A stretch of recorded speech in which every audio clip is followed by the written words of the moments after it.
The coup of 18 Fructidor, year V, was a seizure of power by members of the French Directory on 4 September 1797 when their opponents, the Royalists, were gaining strength. Brown stresses the turn toward dictatorship and the failure of liberal democracy under the Directory, blaming it on chronic violence, ambivalent forms of justice, and repeated recourse to heavy-handed repression. History. 3 directors, Paul Barras, Jean-François Roubel and Louis-Marie de la Ravelière Aleppo, staged the coup d'état with support from the military. Royalist candidates had gained the great majority of seats in the recent elections, where a third of the seats were at stake. They were poised to win the next round of elections and assume control of the Directory. Jean-Charles Pichegru, a figure widely assumed to be acting in sympathy to the monarchy and its restoration, was elected president of the Council of 500.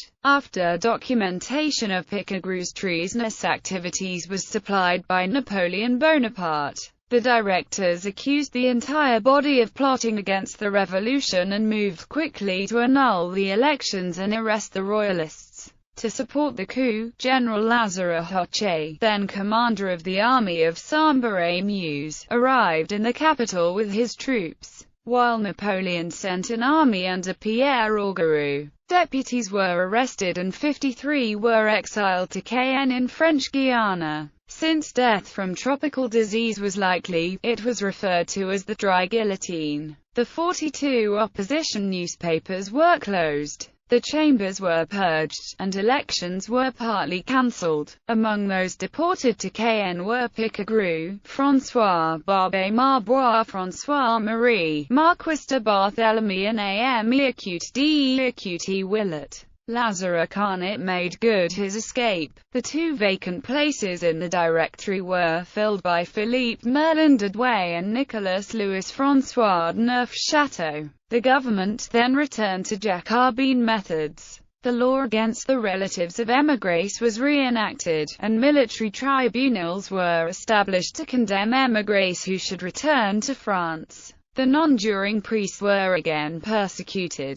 Many hundreds were either sent to Cayenne or imprisoned in the hulks of Acute and Oleron. La Ravelière Aleppo seized the opportunity to propagate his religion. Many churches were turned into theophilanthropic temples. The government strained its power to secure the recognition of the Decade as the day of public worship and the non-observance of Sunday. Freedom of the press ceased, newspapers were confiscated and journalists were deported in large numbers. It was proposed to banish from France all members of the old noblesse, and though the proposal was dropped, they were all declared to be foreigners and were forced to obtain naturalization in order to enjoy the rights of other citizens. A formal bankruptcy of the state, resulting in the cancelling of 2/3 of the interest on the public debt, crowned the misgovernment of this disastrous time. The 80 gunship of the line Foudroyant was briefly named Ixhuat Fructidor in honor of the event.